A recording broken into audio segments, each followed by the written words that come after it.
Su mensaje llegará literalmente a todo el mundo. Anúnciese en activaradio.org.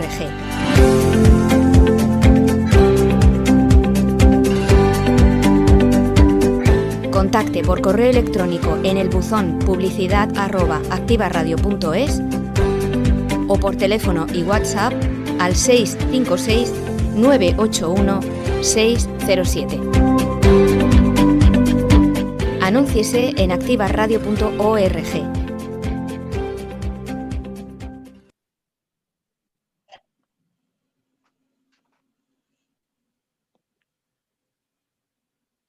Hola, muy buenas tardes a todos. Bienvenidos a este nuevo programa de A Bordo de la Victoria. Hoy con un programa, ya sabéis, también especial. Y recordaros cuál es el número de WhatsApp, el número de teléfono donde podéis mandar vuestros mensajes, vuestros comentarios y se la trasladaremos a nuestros invitados. Es el 656-981-607. Repito, 656-981-607. Pues nada, capitán, mi capitán Andrés Sánchez Caballero, todo tuyo, la nave toda tuya. Muchas gracias, Miguel Ángel. Espero que estemos bien de audio. Sé que tenemos algunos problemas técnicos. Hoy debe estar el wifi un poquito raro. Bueno, pues bienvenidos, nautas, a bordo de la Victoria. Desde este portal iniciamos una nueva asignatura hoy por internet para todos los amantes de la historia de la acción y de las grandes gestas náuticas. Nada, te oímos fatal, Andrés. Pues no puedo hacer mucho porque sí me pone que tengo línea baja de internet. Bueno, pues nada. Estoy enchufado al Sí, cable. ahora parece que te escuchamos bien. Bueno, yo voy a intentarlo. De todas maneras, voy a presentar a nuestros invitados. Está también Enrique Fuster,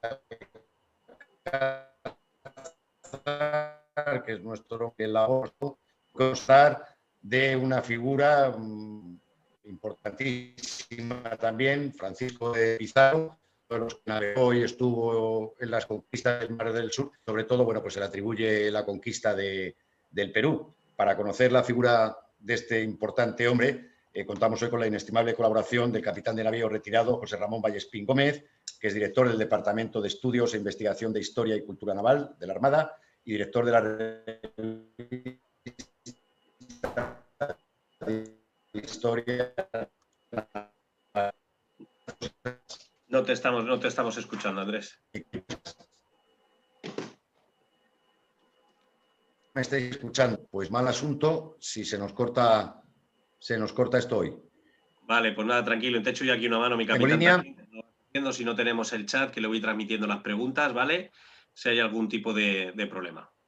Bueno, vamos a hacer una cosa, si os parece, como tenemos a Enrique preparado, que nos haga Enrique el relato, y a ver si mientras tanto en estos 8 o 10 minutos se me arregla la conexión y sacamos adelante el programa hoy con mi capitán.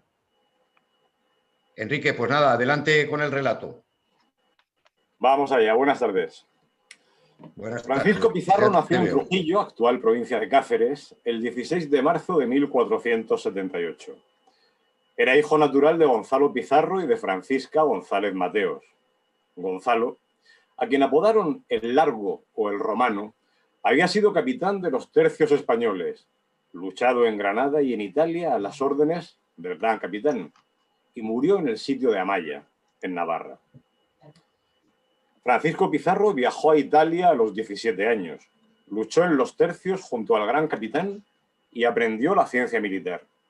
Y en 1502, tras su vuelta a España, embarcó junto a Fray Nicolás de Obando, que partía como gobernador a la isla de la Española.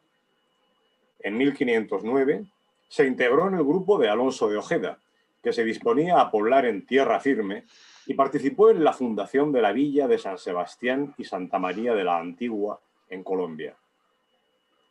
En 1513, junto a Vasco Núñez de Balboa, inició un largo recorrido por el Istmo de Panamá, que acabó con el descubrimiento del Océano Pacífico. Durante los años siguientes, participó en diferentes expediciones que recorrieron parte de las costas e islas del Mar del Sur en busca de oro y perlas. En 1519, Pizarro formó parte del grupo que fundó la ciudad de Panamá, recibiendo a las orillas del río Chagres las tierras que le correspondían como poblador, de donde llegó a ser regidor y alcalde. En 1524 se unió a Diego de Almagro y a Hernando de Luque para explorar las tierras situadas al sur, atraídos por las noticias sobre las grandes riquezas que allí podían encontrar. En el primer viaje llegó al mismo río, que remontó, y fundó Puerto del Hambre. La falta de alimentos y los ataques de los indios le obligaron a retirarse, por lo que se instaló en Chochama, en el Golfo de San Miguel, en Panamá, donde recibió poco después a Diego de Almagro, que había salido en su busca. Decidieron que Almagro regresaría a Panamá para reunir más hombres y volver a encontrarse con el fin de proseguir el viaje.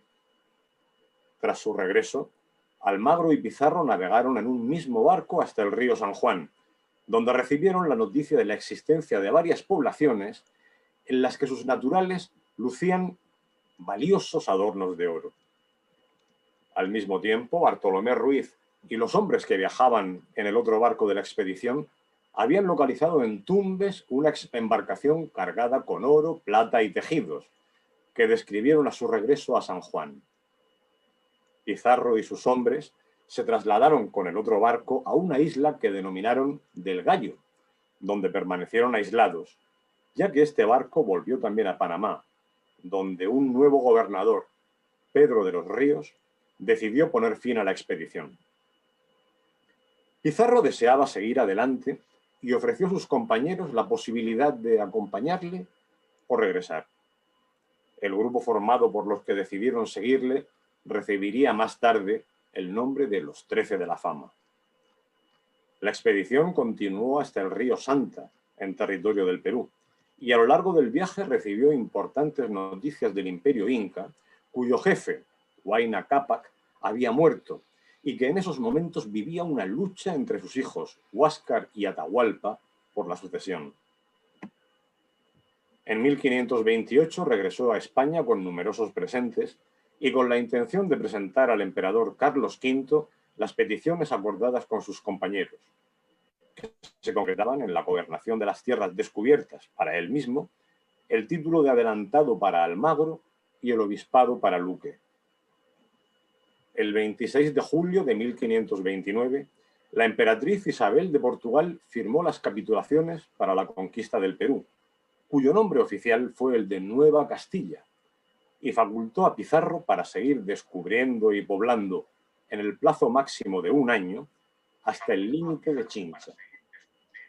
También se le concedieron los nombramientos de gobernador, capitán general y alguacil mayor, y su propio escudo de armas en el que ya aparecían elementos alusivos al Perú, como la representación simbólica de la ciudad de Tumbes y varias balsas peruanas.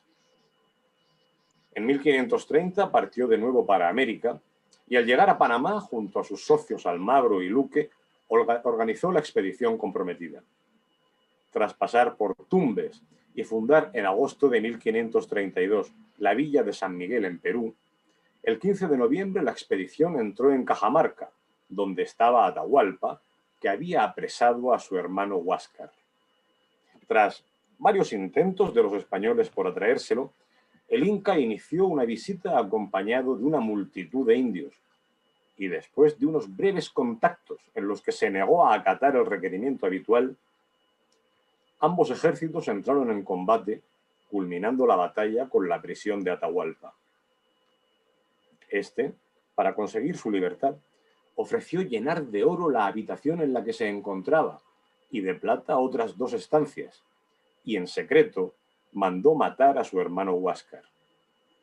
Desde Cajamarca, Hernando Pizarro salió hacia Panamá con la parte correspondiente al quinto real, que ascendía a 100.000 pesos de oro y 5.000 marcos de plata, que llevó personalmente a España, y mientras tanto un gran ejército se aproximó a Cajamarca para liberar a Atahualpa, y Pizarro decidió juzgarle por la muerte de sus hermanos Huáscar y Atoc y por el delito de traición. Tras ser condenado a muerte, fue ejecutado a finales de julio de 1533. Hualpa, que había prestado fidelidad a Carlos V, fue nombrado nuevo Inca. En agosto de 1533 salieron los españoles hacia Cuzco, donde entraron el 15 de noviembre. Pero antes de llegar, el nuevo Inca fue envenenado por el cacique quiteño Caculchimac, por lo que Manco Inca Yupanqui ocupó su lugar. En marzo de 1534 tuvo lugar la fundación española de la ciudad. Mientras tanto, Francisco Pizarro había recibido el título de marqués y se habían ampliado los límites de Nueva Castilla para incluir a Cuzco, concediéndose a su socio Almagro una gobernación que recibió el nombre de Nueva Toledo y que se extendía 200 leguas hacia el sur, en el actual territorio de Chile. El enfrentamiento entre los dos conquistadores se acentuó, ya que Almagro se resistía a abandonar el cargo de gobernador de Cuzco y tomó prisioneros a los hermanos de Pizarro, Juan y Gonzalo, liberándoles solo tras entrevistarse con su antiguo socio. El 8 de julio de 1538, Diego de Almagro fue ejecutado tras ser apresado por Hernando Pizarro en la batalla de las Salinas, en el transcurso de las llamadas guerras civiles que se iniciaron a su regreso de Chile y al reclamar de nuevo la ciudad de Cuzco como parte de su gobernación. Pizarro dejó con vida a sus oficiales, los mismos que a la postre se conjurarían con el hijo de Almagro para asesinarle. Tras la conquista del Perú, Pizarro ya es un hombre maduro, con más de 50 años. Atahualpa le obsequió con una princesa, Quispe Sisa, que por entonces tenía 17 años, hija de la cacica de Huaylas, luego bautizada como Inés Huaylas. Con ella tuvo 2 hijos. Pizarro también tuvo como concubina a la bellísima Cuchirimay Oclo, bautizada como Angelina Yupanqui, que fue esposa del Inca Atahualpa. Con ella tuvo otros 2 hijos, cuando Pizarro ya contaba 62 años y le faltaba poco para morir. El 26 de junio de 1541, después de salir de misa y en su propia casa, Francisco Pizarro fue asesinado por los partidarios de Diego de Almagro, aquellos antiguos oficiales que había perdonado, alentados por el liderazgo del hijo de su lugarteniente, por el que había intercedido. Los amigos de Pizarro, temerosos de que los atacantes lo decapitaran para empalar su cabeza en la plaza, le dieron sepultura aquella misma tarde en la parte trasera de la iglesia. Muchas gracias, Enrique. ¿Cómo estoy el sonido? ¿Estoy un poquito mejor? Sí, bien. Bueno, pues nada, fenomenal. Muchas gracias, Enrique, por el relato de este hombre que, bueno, pues viendo un poco su historia, también es uno de los conquistadores rudos españoles. Yo lo primero que quería, después de estar leyendo estos últimos, en Núñez de Balboa, Hernán Cortés, quería hacerte una consideración a José Ramón, no sé si está de acuerdo. Veo bueno, que al final eran hombres que eran capaces de conquistar territorios, de hacer alianzas con los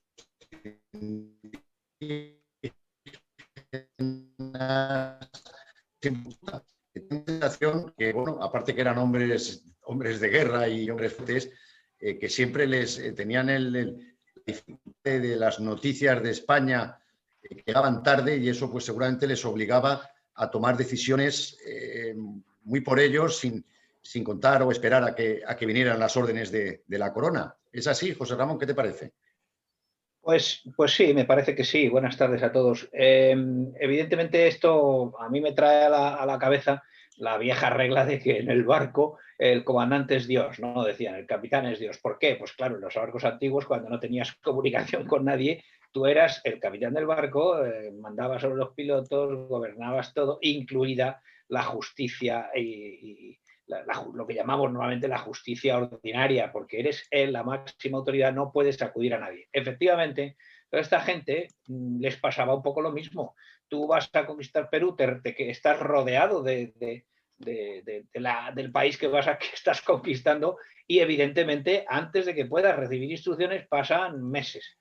El ritmo de la vida entonces en general era mucho más lento que el actual. Es decir, hay que tener en cuenta que esto le pasaba a Napoleón dando órdenes a sus generales por Europa, porque Sobre todo en los continentes, las comunicaciones son tan difíciles por tierra que el movimiento de las noticias hasta que llegaron los medios electrónicos era muy lento. O sea que sí, efectivamente, estos hombres les pasaba un poco lo mismo en tierra que en la mar, ¿no? Que tenían que tomar decisiones por ellos mismos. Y efectivamente, Pizarro no fue tan hombre de Estado como Hernán Cortés. No llevó a cabo quizá una conquista quizá no tan grande, aunque fue enorme la conquista que hizo. Y efectivamente, para esto necesitó no solo ser una persona valiente, echada para adelante, que tenía capacidad de mando, que hoy llaman liderazgo, que a mí no me gusta nada, sino que encima era un hombre con una capacidad de gobierno en general enorme. Y hay que recordar que la conquista de Perú, igual que la de México, que la del Imperio Mexica, no hubiera sido posible si no cuenta con la alianza de los indígenas que estaban en desacuerdo con el gobierno peruano. A veces que tenemos una idea un poco ingenua de lo que eran aquellas naciones, por llamarles de una manera, ¿no?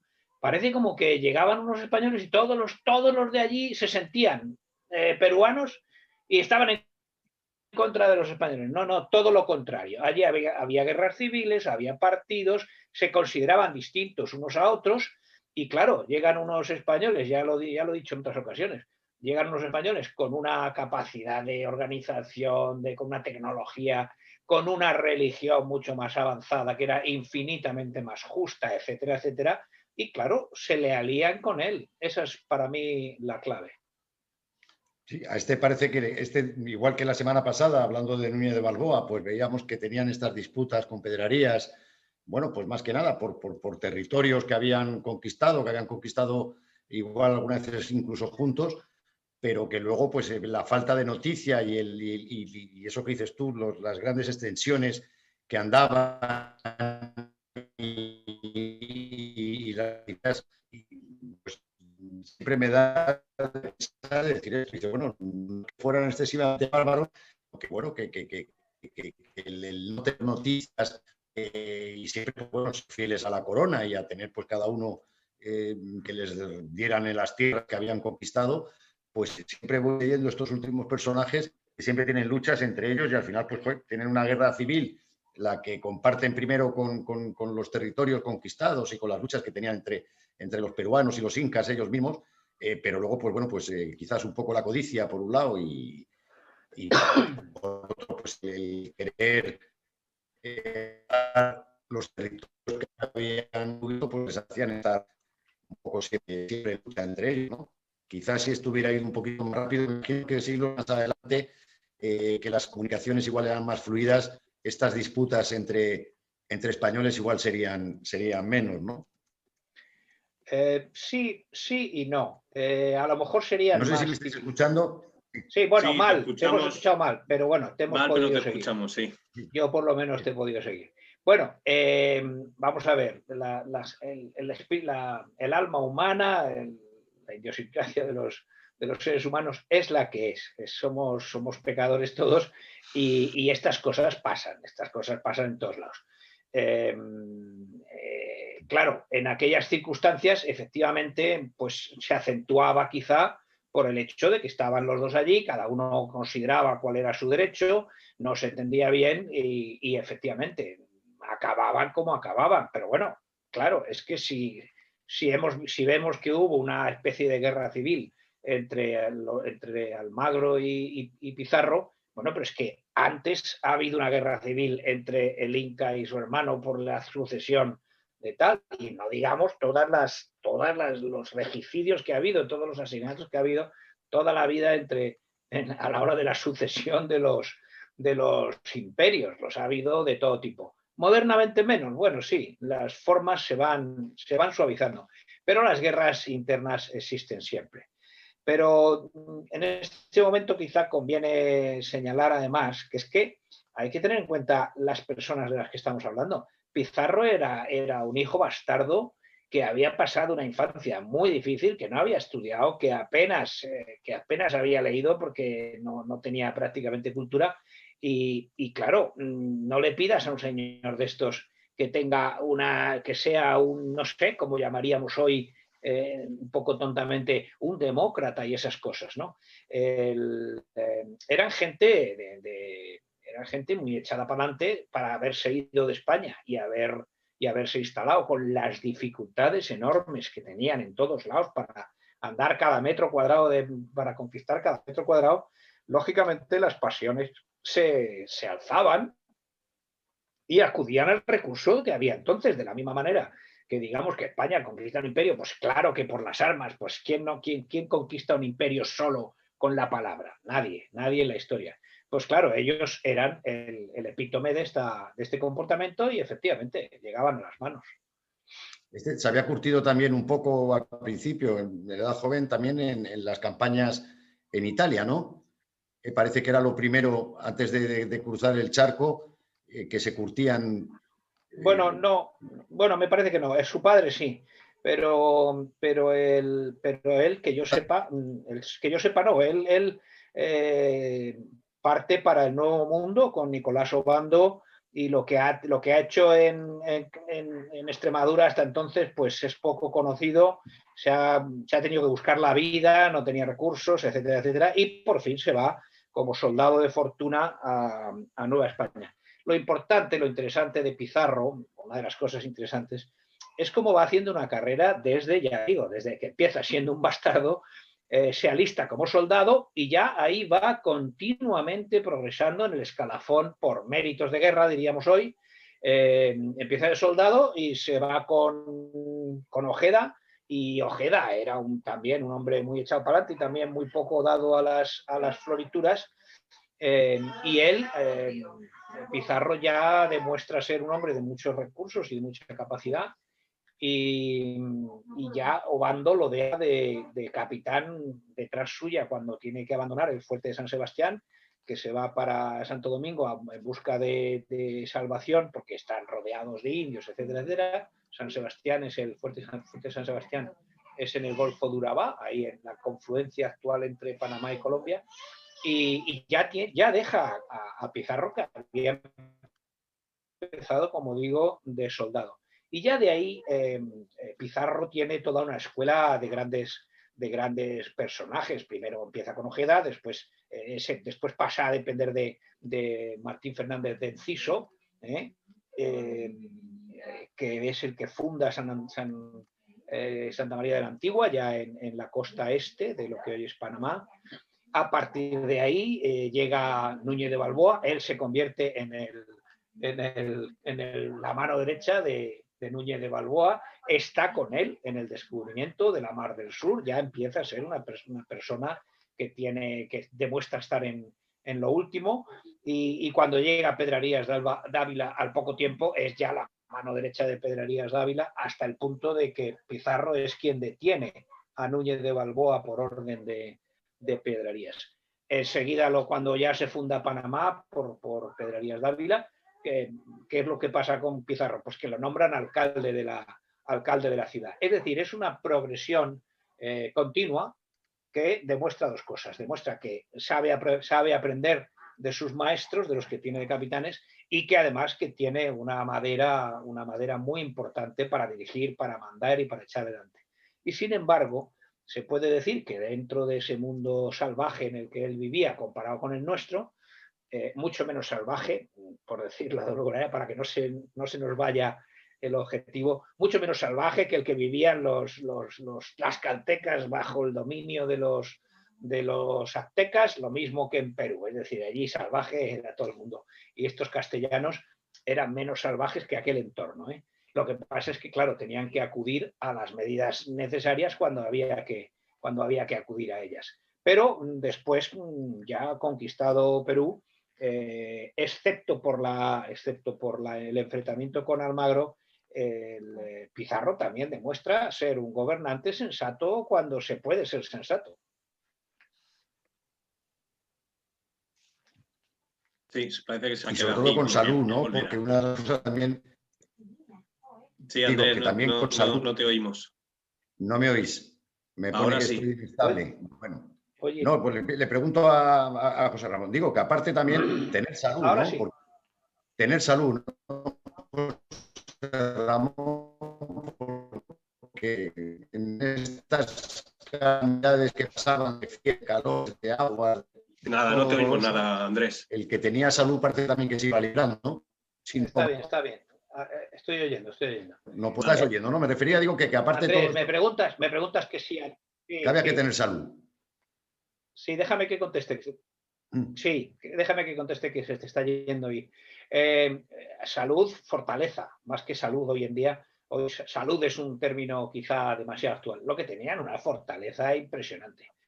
Sabían vivir con 4 cosas, eran capaces de entender el entorno como nosotros ya no sabemos entenderlo. Ellos sabían que no se podía beber esto se podía comer, sabían cómo comportarse en el campo. Vamos a ver, cualquiera que vaya a Extremadura hoy en día se da cuenta de que esta gente tenía un conocimiento de la naturaleza que hoy ya no tenemos, ¿no? Hoy lo hemos perdido, por eso nos parece un poco sorprendente, pero está claro que esta gente tenía no solo fortaleza física y sabían cuidarse, no solo para pelear, sino efectivamente para mantenerse sano, sino que también tenían una fortaleza mental absolutamente incomprensible desde nuestro punto de vista, ¿no?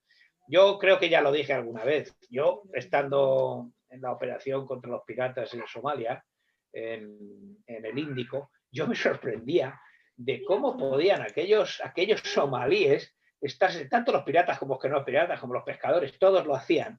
Se pasaban semanas y semanas en alta mar, en un bote abierto,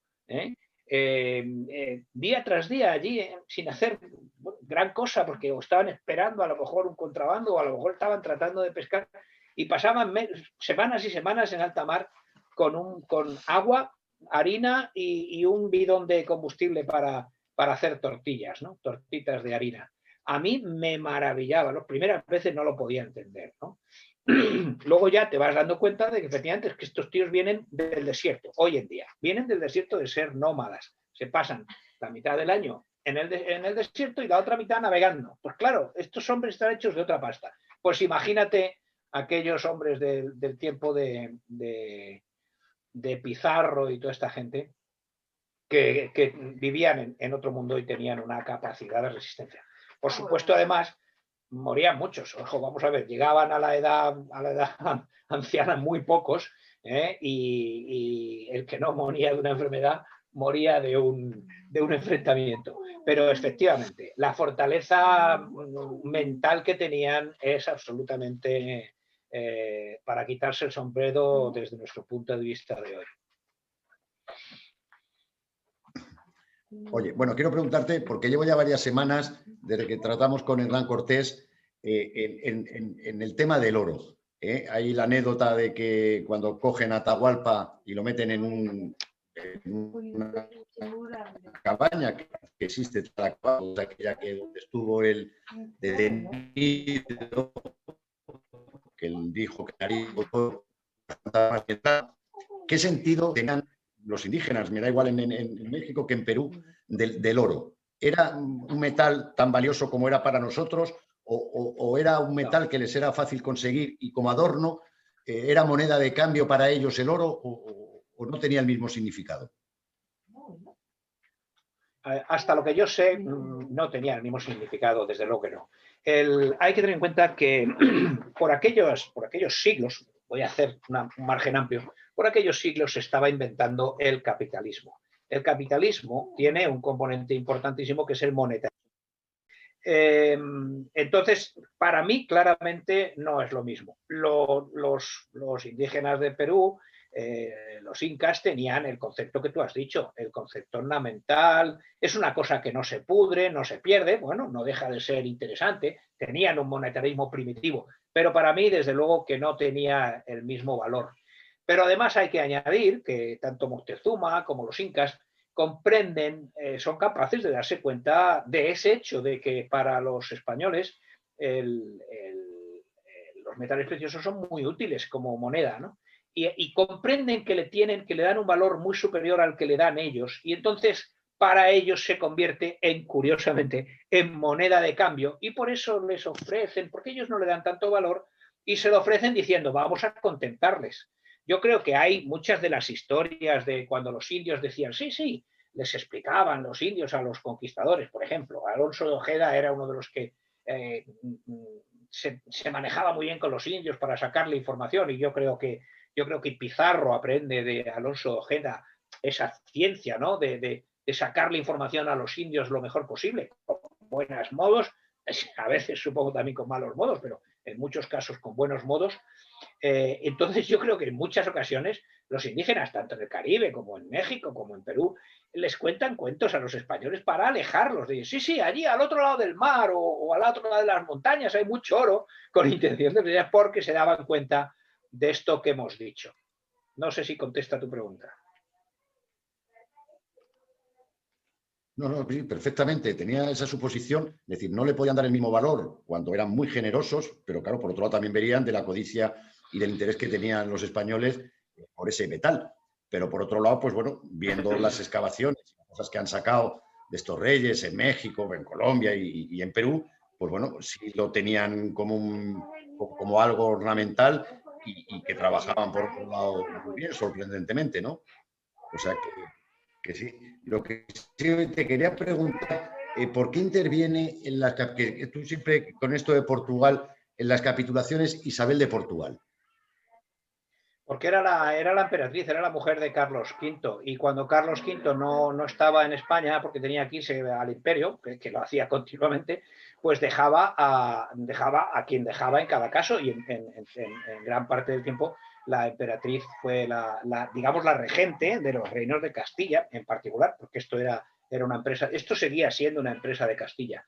Entonces, eso, aparte de que nos explica hasta qué punto estaban unidos más allá de la frontera, Castilla y Portugal. Pero también nos habla de una cosa muy interesante, que es el papel de las mujeres en la historia. ¿A ti te llama la atención? Bueno, pues esto ha pasado en la historia de España, ha pasado muchísimas veces, que las reinas han tenido que ser regentes porque los niños, se moría el rey y el hijo no era suficientemente mayor. María Cristina, la otra. Reinas regentes o reinas regentes por fallecimiento o regentes por ausencia, a montones.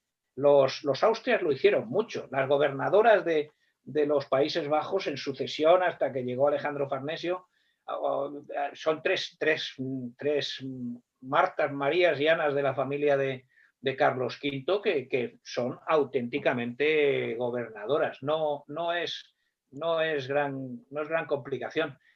También eso también nos explica la fortaleza que tenía la administración en aquel tiempo. Es decir, el emperador se iba y seguía funcionando el reino. Se dejaba a alguien encargado, en este caso a la emperatriz Isabel de Portugal, y el reino seguía funcionando hasta el punto que se firmaban capitulaciones como estas. El caso de Isabel de Portugal es muy interesante porque encima era una mujer muy guapa, bellísima, y Carlos I, que se casó con ella, por supuesto, por obligaciones internacionales, acabó absolutamente enamorado de su esposa y la echó de menos cuando se murió. Y bueno, un tema interesantísimo, desde luego. Este conquistador, ahora que estás hablando de mujeres y hablábamos de Núñez de Balboa y de Hernán Cortés, también, y además es la prueba clara del mestizaje pues con los indígenas, ¿no?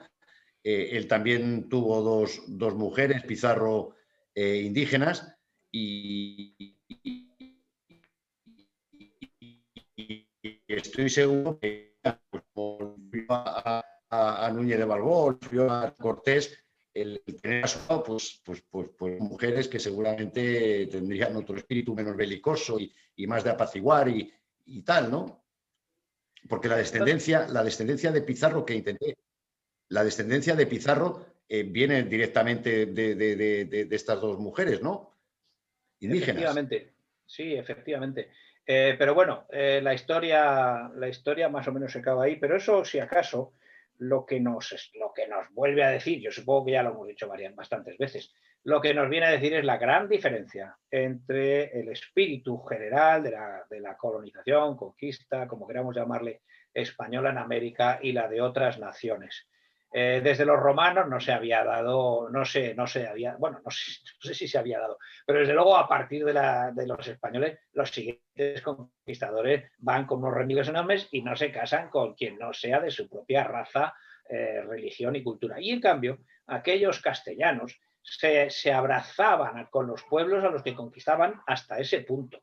Porque, hombre, por supuesto que también había uniones, por supuesto, en el propio Pizarro, digamos, no legalizadas, pero en general se casaban con sus esposas indias. También en muchas ocasiones se casaban por dos lados, es decir, tenían su mujer en España y también tenían su mujer en las Indias. Pero desde luego eran enormemente abiertos a fundirse con la raza, digamos, conquistada, y el producto, claro, es el mestizaje. No solo lo hicieron los capitanes, lo hizo todo el mundo, los soldados. Enseguida se comprendió que eso era perfectamente normal, que estaba dentro del espíritu cristianizador, ya no colonizador ni conquistador, sino cristianizador. Se les bautizaba, ellos se bautizaban la mar de contentos, tanto unos como otras, y ahí es donde está la fusión, no solo de raza pura, física, sino de cultura y de creencias. El mestizaje es un fenómeno absolutamente capital en la historia de la humanidad, y después de los españoles muy pocos lo han practicado como lo practicaron aquellos españoles, creo yo. No, además siempre dices tú, y tienes razón, y esto lo explica, que estábamos bastante más civilizados, los reyes, pues la gente tenía las escritas y tal, y creo que desde la católica siempre hubo cuidado y había escritos referentes a pueblos conquistados, sino el que fácilmente hubiera este mestizaje por toda América, ¿no? Es fantástico. No vemos eso en Norteamérica, con ingleses, holandeses y tal, pero sí, de México para abajo realmente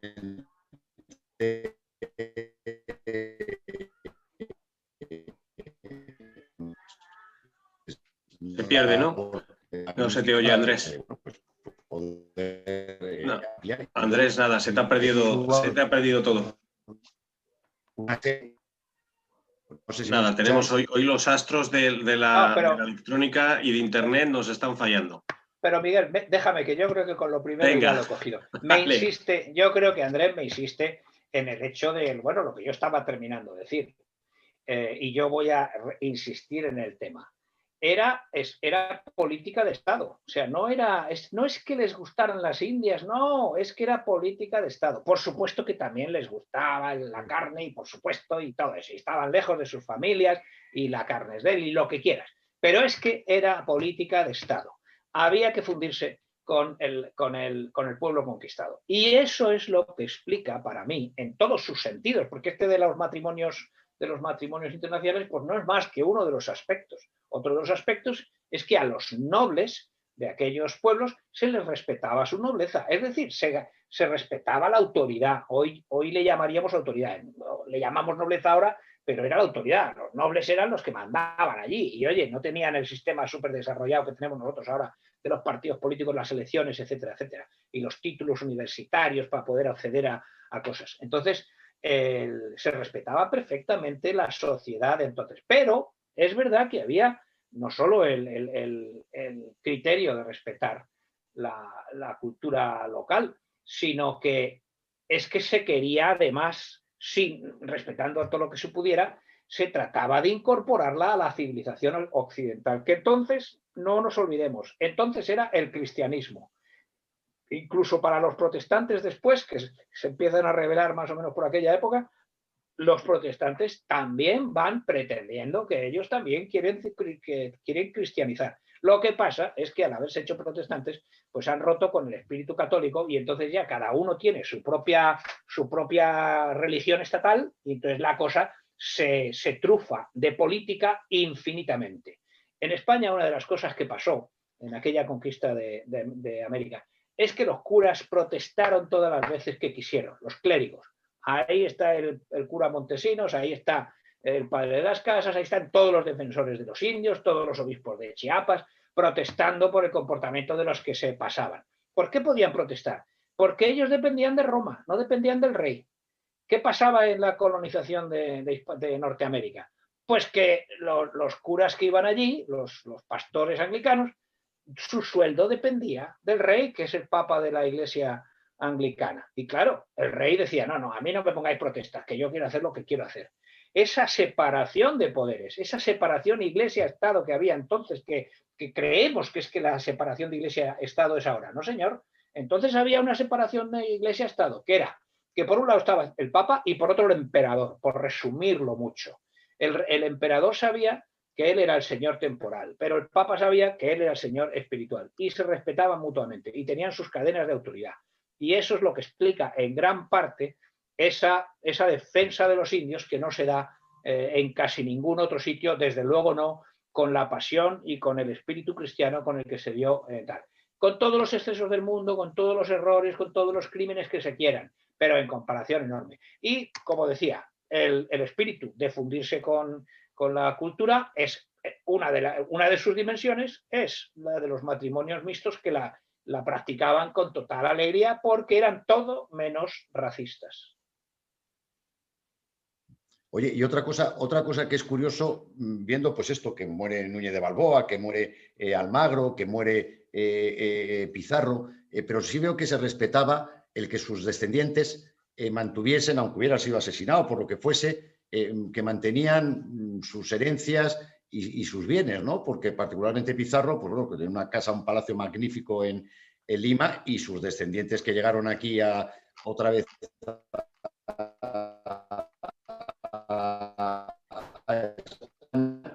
pues pudieron hacer el palacio también en Trujillo, ¿no? Quiere decir que eran hombres que, aunque se hubiera muerto por indeseables o por rencillas o por algo, sí se mantenía sus bienes a sus descendientes, ¿no?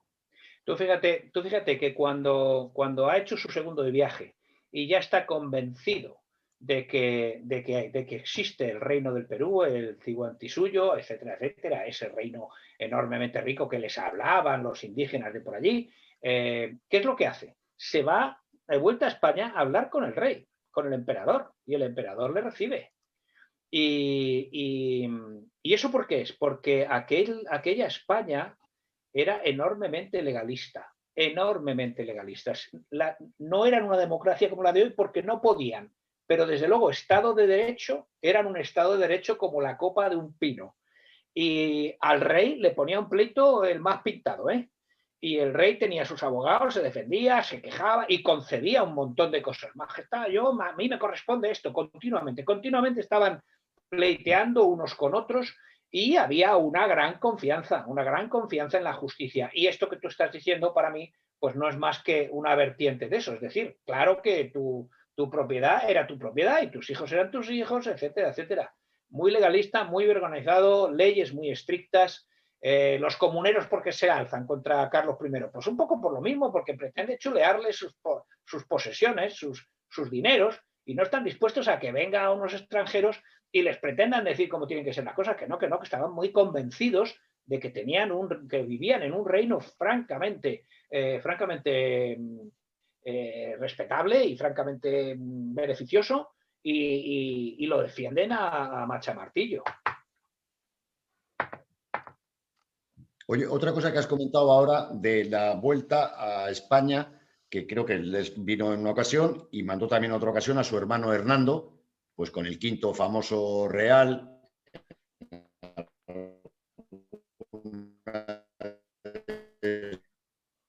Conquista, me sorprendiendo que en mitos muy poco después de la conquista de Cristóbal, y con qué fidelidad se embarcaban en Panamá o en la Española y volvían otra vez a España.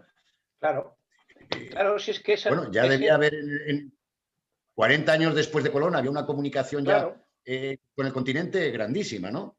Claro, la carrera de Indias. La carrera de Indias es la gran operación naval exitosa de la Armada Española. La carrera de Indias era un sistema de comunicaciones que llevaba personas, dineros y mercancías de aquí para allá con una eficacia enorme. Y por eso se pudo hacer la conquista como se hizo. porque había una comunicación con la capital que permitía al rey nombrar, mandaban oidores para los juicios de residencia, mandaban mercancías, exigían el quinto real, por supuesto, porque se trataba de que había un sistema en el que el Estado, por supuesto, daba unos servicios, pero el Estado había que pagarle, igual que ahora. Nos pagamos unos impuestos para que luego haya carreteras, pues entonces era igual. Y la carrera de Indias desde el primer día empezó a funcionar francamente bien. Es un tema muy interesante, no sé si algún día llegaremos a Pedro Menéndez de Avilés y a todos aquellos grandes marinos que diseñaron el sistema de las flotas, que es muy interesante porque tuvo que tener en cuenta un montón de cosas, entre ellas la meteorología que no es difícil de aprender. Ahora tenemos unos meteorólogos fantásticos que salen en la tele y que nos enseñan unas fotos fantásticas con todas las nubes, en un plis-plasti interpretan lo que pasa y por eso ahora son capaces de predecir lo que va a pasar dentro de 3 días, si va a llover o no. Ya más allá de 3 días ya empiezan a no saber.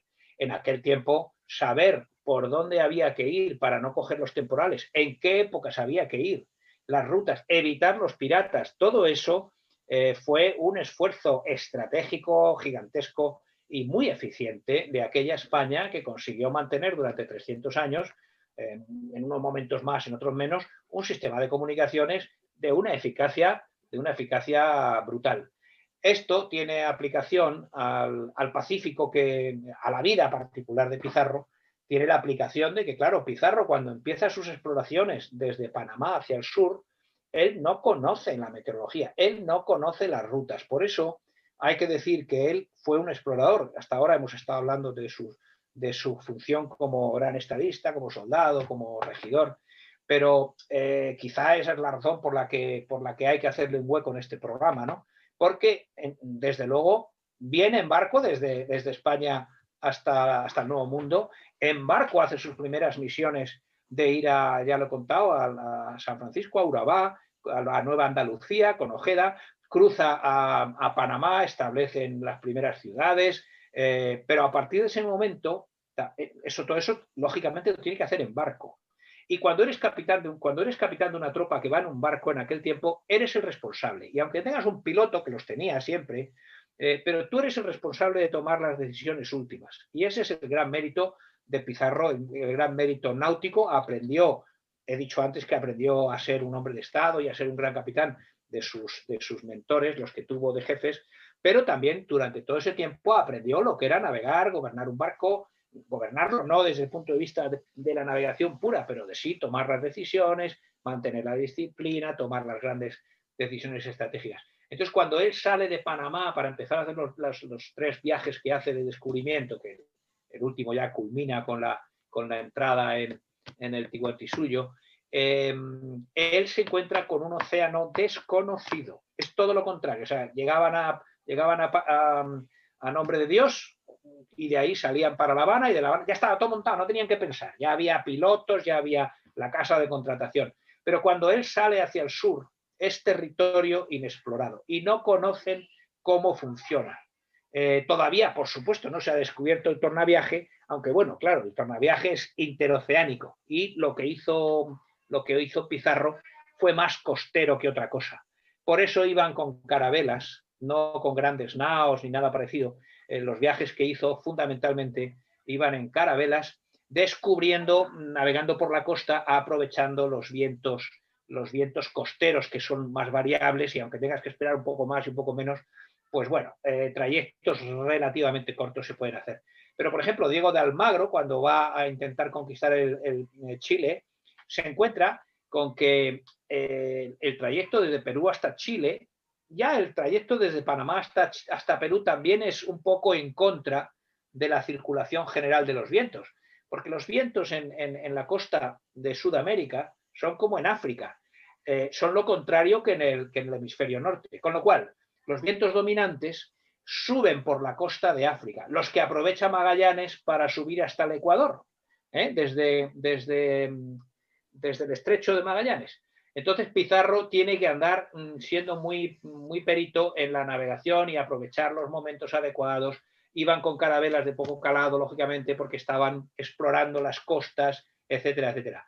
No es una gran hazaña náutica, no es un gran descubrimiento náutico comparado con eso, el tornaviaje o el descubrimiento de América o llegar al estrecho de Magallanes, pero hay que reconocerle un mérito náutico bastante grande, sobre todo por el arrojo de descubrir una zona que no conocían. Tuvieron que aprender poco después, ya con el tiempo, pero esto ya es posterior a Pizarro, tuvieron que aprender, bueno, ya lo sabían, a que cuando te encuentras con vientos contrarios en la costa, lo que tienes que hacer es engolfarte, salir hacia la mar y ya entonces buscas los regímenes de vientos oceánicos, lo mismo que para venir del Cabo de Buena Esperanza, pues hay que abrirse cuando llegas a Cabo Verde, tienes que abrirte hasta Azores, creo que ya lo hemos hablado unas cuantas veces. O sea que, aunque Pizarro fue sustancialmente un conquistador terreno, pero como Cortés, mucho más que Cortés, tuvo que hacer gala también de una determinada pericia marinera, aunque ya digo, tuvo sus pilotos, por supuesto, pero muy, muy, muy importante esa faceta también de su vida. Oye, y una cosa, última pregunta, que estamos ya para cerrar dentro de poquito el programa. Y cuando él hace el viaje a España, que va de Perú,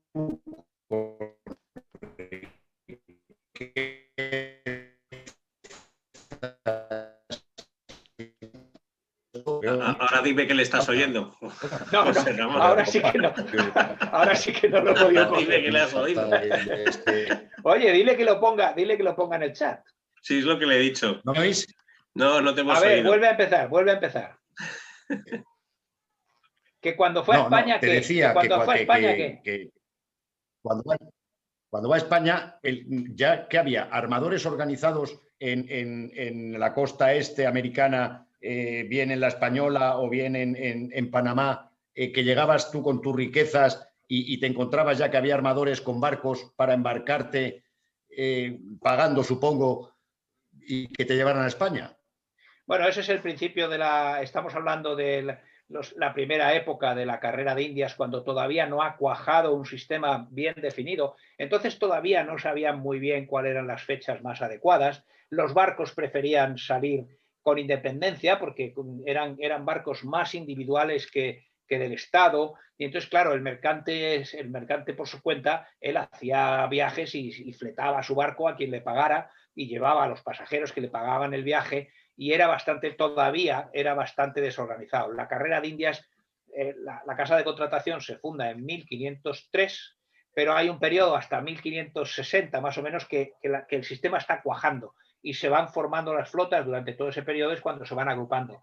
Pero la respuesta a tu pregunta, yo creo que se podría decir que sí, claro. Vamos a ver, es que antes de que se descubra América, eso ya está funcionando. Es decir, tú ibas a Moguer o ibas a Cádiz o ibas a Sevilla y allí tú ya podías contratar barcos que te llevaran aquí y allá. Y hay que recordar que el Tratado de Alcasovas en 1479 es un acuerdo en que los portugueses dicen y los andaluces que no bajen al Golfo de Guinea, que lo están haciendo, como diciendo que es que está en todos lados. O sea, que es que los navegantes andaluces ya llegaban allí hacía mucho tiempo y llegar a América realmente tampoco fue una cosa, digamos, desde el punto de vista del comercio, del montar empresas comerciales, ya digo, no es una inmensa novedad. Lo que es una inmensa novedad es la cantidad de territorio que hay para conquistar.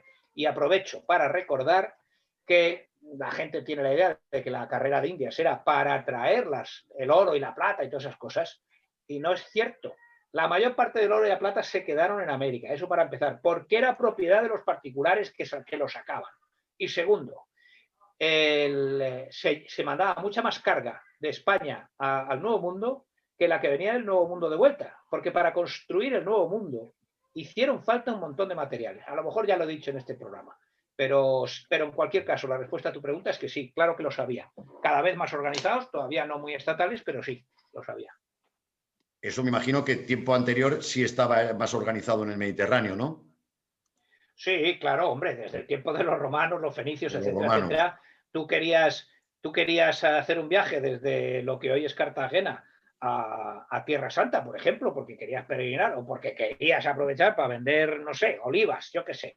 Pues por supuesto que tú llegabas al puerto y ya había un sistema comercial por el cual tú contratabas un un flete, un barco, fletabas un barco, había seguros, había de todo. Lo que cambia es la técnica de la navegación de altura, se domina mucho más, la meteorología, la conservación de alimentos, etcétera, etcétera. Pero el sistema económico viene de la noche de los tiempos. Qué interesante. Bueno, pues un día más hemos conseguido, con las dificultades técnicas. Sí, ya te has quedado ahí sin hablar, Andrés. A terminar, ha quedado ahí fenomenal. La verdad que sí, que no sé qué ha pasado hoy, que tenemos problemas. Bueno, pues a los oyentes, si me oyen, y a nuestro capitán por estar con nosotros un día más. Y muchas gracias y que tengáis buena prueba. Un placer, muchas gracias por invitarme otra vez.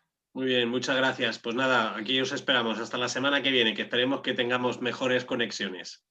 Chao, hasta la semana que viene.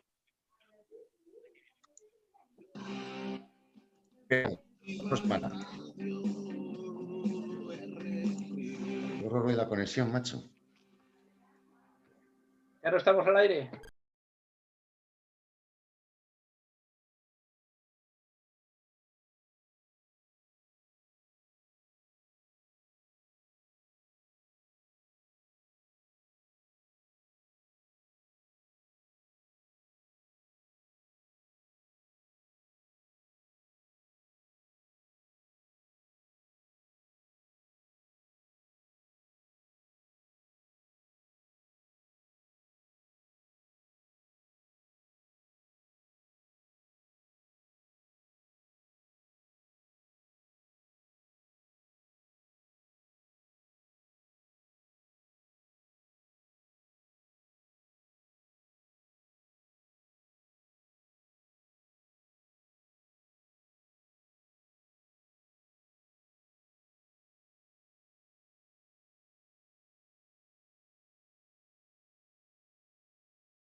Entonces, para mí, claramente no es lo mismo. Los indígenas de Perú, los incas, tenían el concepto que tú has dicho, el concepto ornamental. Es una cosa que no se pudre, no se pierde, bueno, no deja de ser interesante. Tenían un monetarismo primitivo, pero para mí, desde luego, que no tenía el mismo valor. Pero además hay que añadir que tanto Moctezuma como los incas comprenden, son capaces de darse cuenta de ese hecho, de que para los españoles los metales preciosos son muy útiles como moneda, ¿no?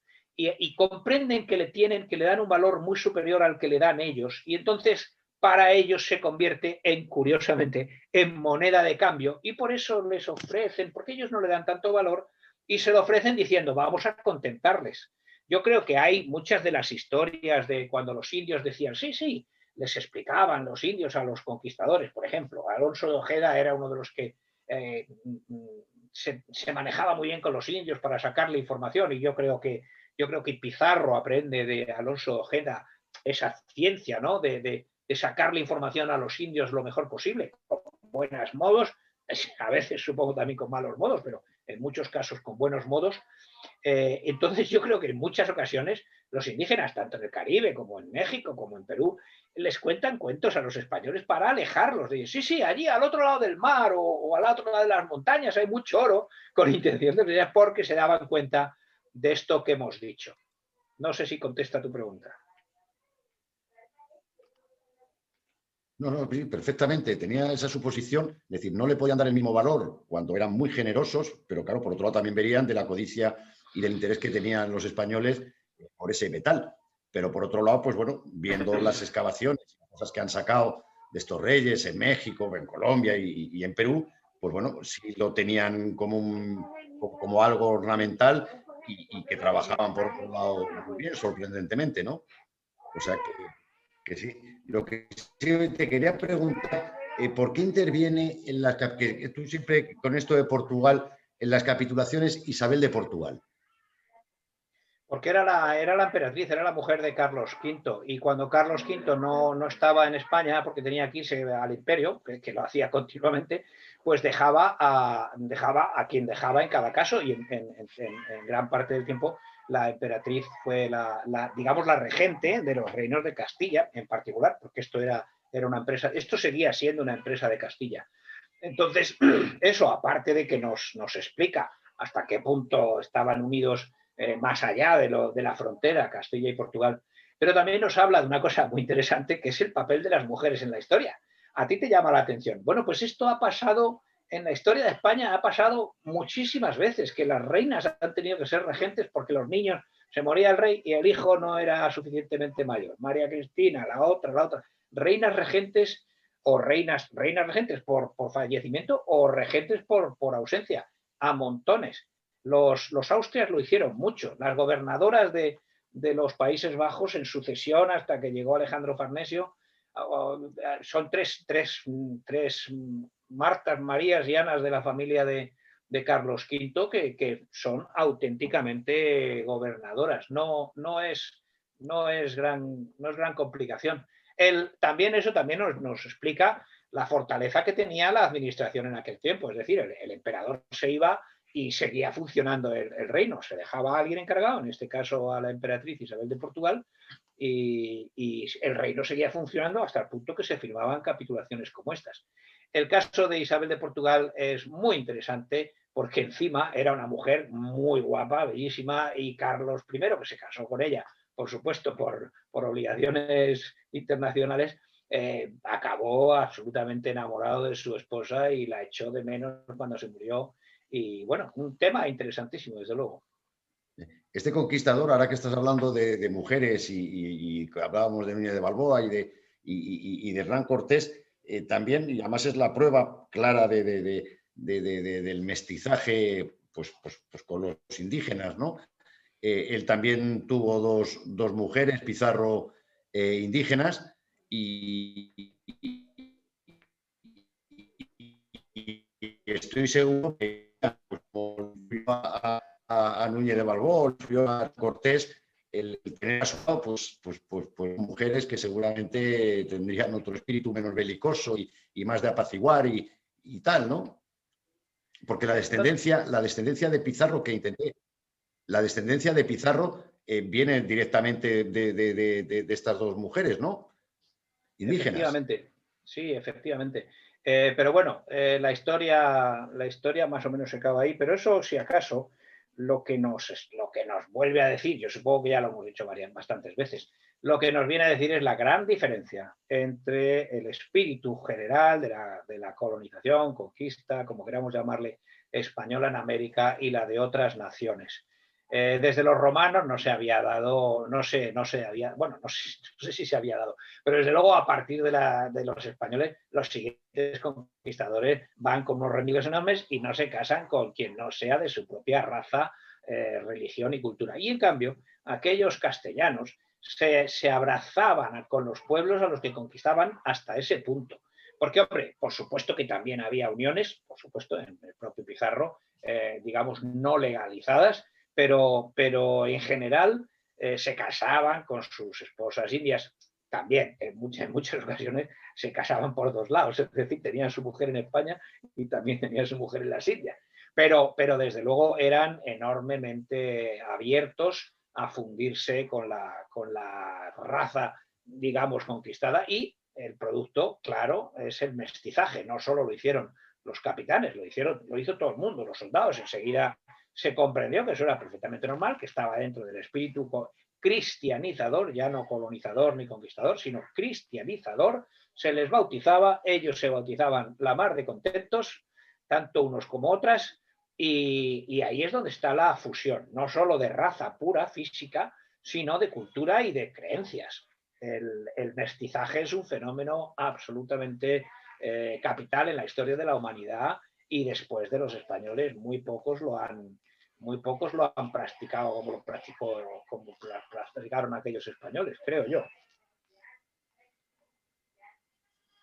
No, además siempre dices tú, y tienes razón, y esto lo explica, que estábamos bastante más civilizados, los reyes, pues la gente tenía las escritas y tal, y creo que desde la católica siempre hubo cuidado y había escritos referentes a pueblos conquistados, sino el que fácilmente hubiera este mestizaje por toda América, ¿no? Es fantástico. No vemos eso en Norteamérica, con ingleses, holandeses y tal, pero sí de México para abajo realmente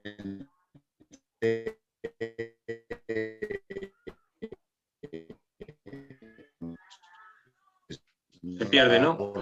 No se te oye, Andrés. No. Andrés, nada, se te ha perdido todo.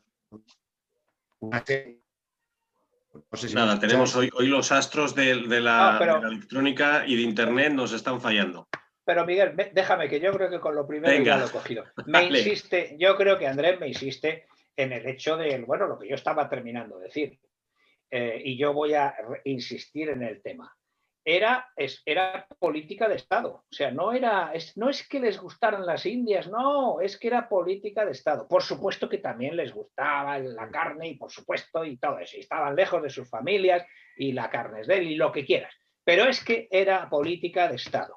Había que fundirse con el pueblo conquistado. Y eso es lo que explica para mí, en todos sus sentidos, porque de los matrimonios internacionales, pues no es más que uno de los aspectos. Otro de los aspectos es que a los nobles de aquellos pueblos se les respetaba su nobleza, es decir, se respetaba la autoridad. Hoy le llamaríamos autoridad, le llamamos nobleza ahora, pero era la autoridad. Los nobles eran los que mandaban allí, y oye, no tenían el sistema súper desarrollado que tenemos nosotros ahora de los partidos políticos, las elecciones, etcétera, etcétera, y los títulos universitarios para poder acceder a cosas. Entonces, se respetaba perfectamente la sociedad de entonces, pero es verdad que había no solo el criterio de respetar la cultura local, sino que es que se quería además, respetando todo lo que se pudiera, se trataba de incorporarla a la civilización occidental, que entonces, no nos olvidemos, entonces era el cristianismo.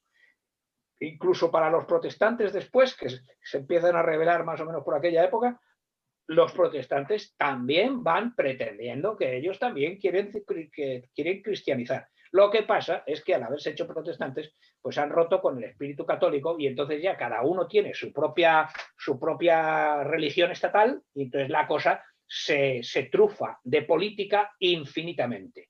En España una de las cosas que pasó en aquella conquista de América es que los curas protestaron todas las veces que quisieron, los clérigos. Ahí está el cura Montesinos, ahí está el padre de las Casas, ahí están todos los defensores de los indios, todos los obispos de Chiapas, protestando por el comportamiento de los que se pasaban. ¿Por qué podían protestar? Porque ellos dependían de Roma, no dependían del rey. ¿Qué pasaba en la colonización de Norteamérica? Pues que los curas que iban allí, los pastores anglicanos, su sueldo dependía del rey, que es el papa de la Iglesia anglicana. Y claro, el rey decía, no, a mí no me pongáis protestas, que yo quiero hacer lo que quiero hacer. Esa separación de poderes, esa separación Iglesia-Estado que había entonces, que creemos que es que la separación de Iglesia-Estado es ahora. No, señor. Entonces había una separación de Iglesia-Estado, que era que por un lado estaba el Papa y por otro el emperador, por resumirlo mucho. El emperador sabía que él era el señor temporal, pero el Papa sabía que él era el señor espiritual y se respetaban mutuamente y tenían sus cadenas de autoridad. Y eso es lo que explica en gran parte esa defensa de los indios que no se da en casi ningún otro sitio, desde luego no con la pasión y con el espíritu cristiano con el que se dio tal. Con todos los excesos del mundo, con todos los errores, con todos los crímenes que se quieran, pero en comparación enorme. Y, como decía, el espíritu de fundirse con la cultura es una de sus dimensiones, es la de los matrimonios mixtos que la practicaban con total alegría porque eran todo menos racistas. Oye, y otra cosa que es curioso, viendo pues esto, que muere Núñez de Balboa, que muere Almagro, que muere Pizarro, pero sí veo que se respetaba el que sus descendientes mantuviesen, aunque hubiera sido asesinado por lo que fuese, que mantenían sus herencias y sus bienes, ¿no? Porque particularmente Pizarro, pues bueno, que tiene una casa, un palacio magnífico en Lima, y sus descendientes que llegaron aquí otra vez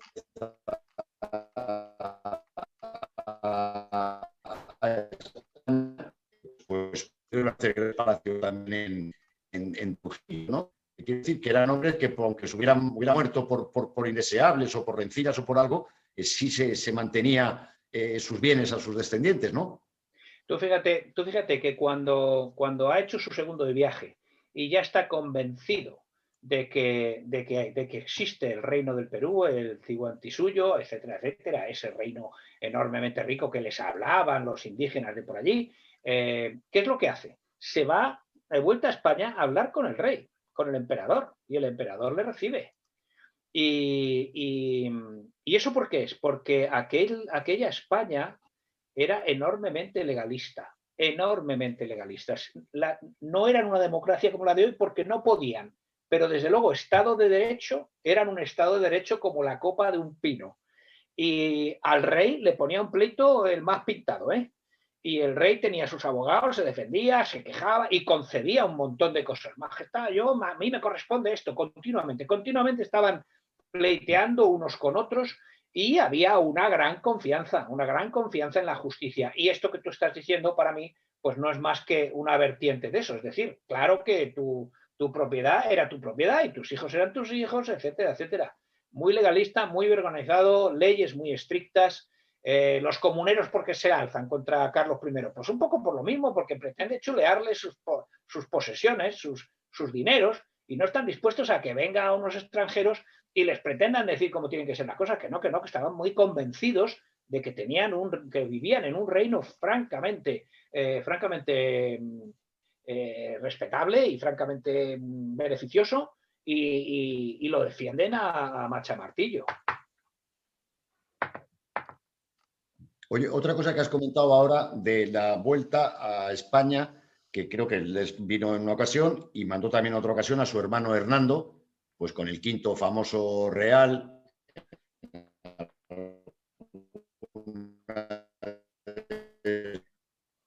Conquista, me estoy sorprendiendo que mitos muy poco después de la conquista de Cristo, y con qué fidelidad se embarcaban en Panamá o en la Española y volvían otra vez a España.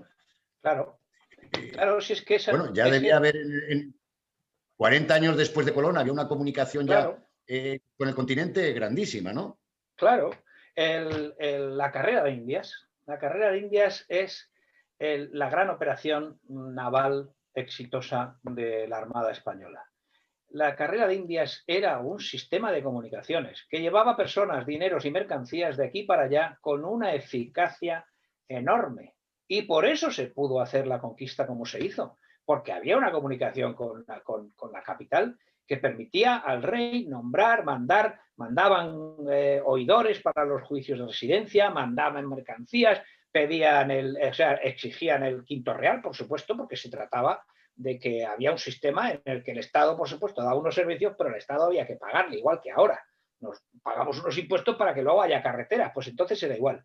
Y la carrera de Indias, desde el primer día, empezó a funcionar francamente bien.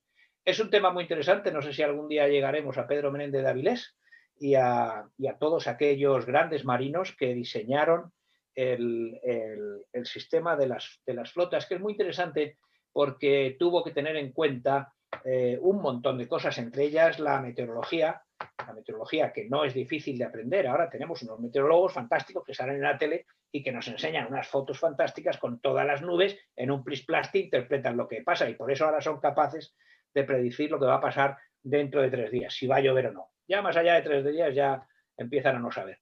En aquel tiempo, saber por dónde había que ir para no coger los temporales, en qué épocas había que ir, las rutas, evitar los piratas, todo eso fue un esfuerzo estratégico gigantesco y muy eficiente de aquella España que consiguió mantener durante 300 años, en unos momentos más, en otros menos, un sistema de comunicaciones de una eficacia brutal. Esto tiene aplicación al Pacífico, a la vida particular de Pizarro, tiene la aplicación de que, claro, Pizarro cuando empieza sus exploraciones desde Panamá hacia el sur, él no conoce la meteorología, él no conoce las rutas. Por eso hay que decir que él fue un explorador. Hasta ahora hemos estado hablando de su función como gran estadista, como soldado, como regidor, pero quizá esa es la razón por la que hay que hacerle un hueco en este programa, ¿no?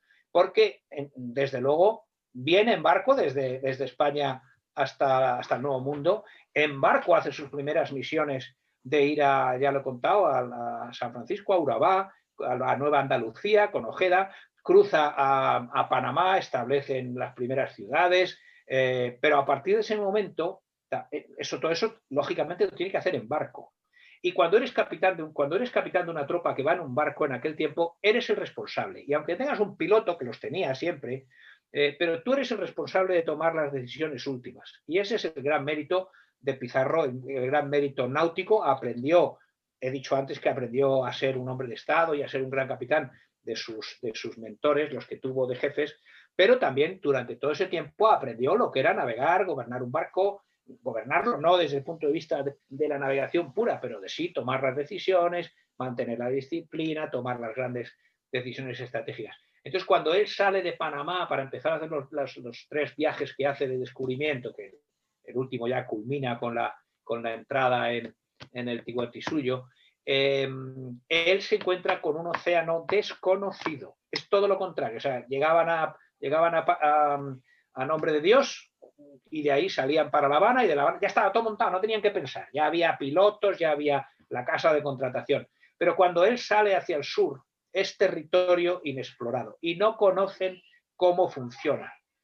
Todavía, por supuesto, no se ha descubierto el tornaviaje, aunque bueno, claro, el tornaviaje es interoceánico y lo que hizo Pizarro fue más costero que otra cosa.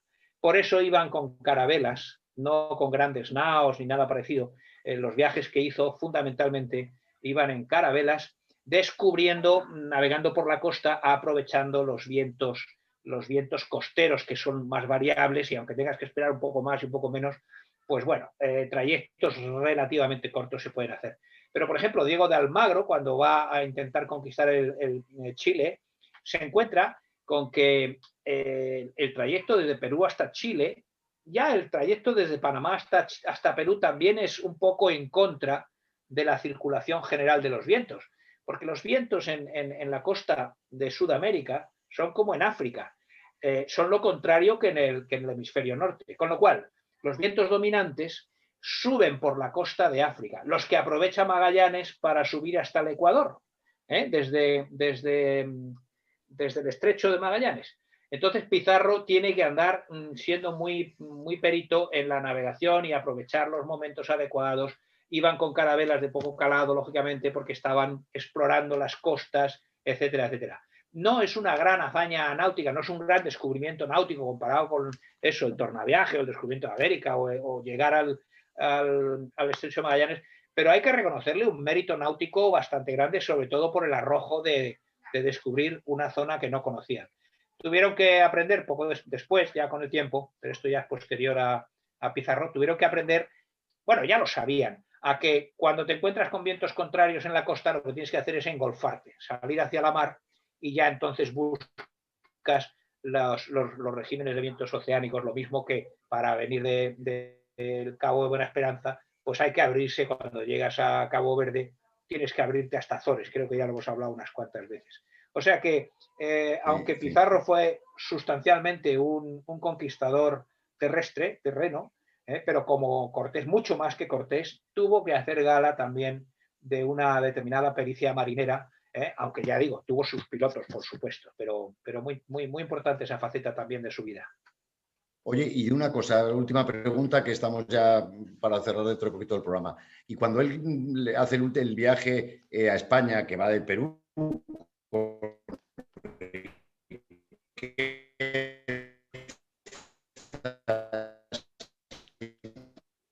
Ahora dime que le estás oyendo. No, ahora sí que no. Ahora sí que no lo he podido coger. Dime que le has oído. Oye, dile que lo ponga en el chat. Sí, es lo que le he dicho. ¿No me oís? No te hemos oído. A ver, vuelve a empezar. Que cuando fue a España, te decía que cuando va a España, ya que había armadores organizados en la costa este americana, bien en la Española o bien en Panamá, que llegabas tú con tus riquezas y te encontrabas ya que había armadores con barcos para embarcarte, pagando, supongo, y que te llevaran a España. Bueno, ese es el principio estamos hablando de la primera época de la carrera de Indias, cuando todavía no ha cuajado un sistema bien definido. Entonces todavía no sabían muy bien cuáles eran las fechas más adecuadas. Los barcos preferían salir con independencia porque eran barcos más individuales que del Estado. Y entonces, claro, el mercante por su cuenta, él hacía viajes y fletaba su barco a quien le pagara y llevaba a los pasajeros que le pagaban el viaje, y todavía era bastante desorganizado. La carrera de Indias, la casa de contratación se funda en 1503, pero hay un periodo hasta 1560 más o menos que el sistema está cuajando y se van formando las flotas durante todo ese periodo, es cuando se van agrupando. Pero la respuesta a tu pregunta, yo creo que se podría decir que sí, claro. Vamos a ver, es que antes de que se descubra América, eso ya está funcionando. Es decir, tú ibas a Moguer o ibas a Cádiz o ibas a Sevilla y allí tú ya podías contratar barcos que te llevaran aquí y allá. Y hay que recordar que el Tratado de Alcasovas en 1479 es un acuerdo en que los portugueses dicen y los andaluces que no bajen al Golfo de Guinea, que lo están haciendo, como diciendo que es que está en todos lados. O sea, que es que los navegantes andaluces ya llegaban allí hacía mucho tiempo y llegar a América realmente tampoco fue una cosa, digamos, desde el punto de vista del comercio, del montar empresas comerciales, ya digo, no es una inmensa novedad. Lo que es una inmensa novedad es la cantidad de territorio que hay para conquistar. Y aprovecho para recordar que la gente tiene la idea de que la carrera de Indias era para traer el oro y la plata y todas esas cosas, y no es cierto. La mayor parte del oro y la plata se quedaron en América, eso para empezar, porque era propiedad de los particulares que lo sacaban.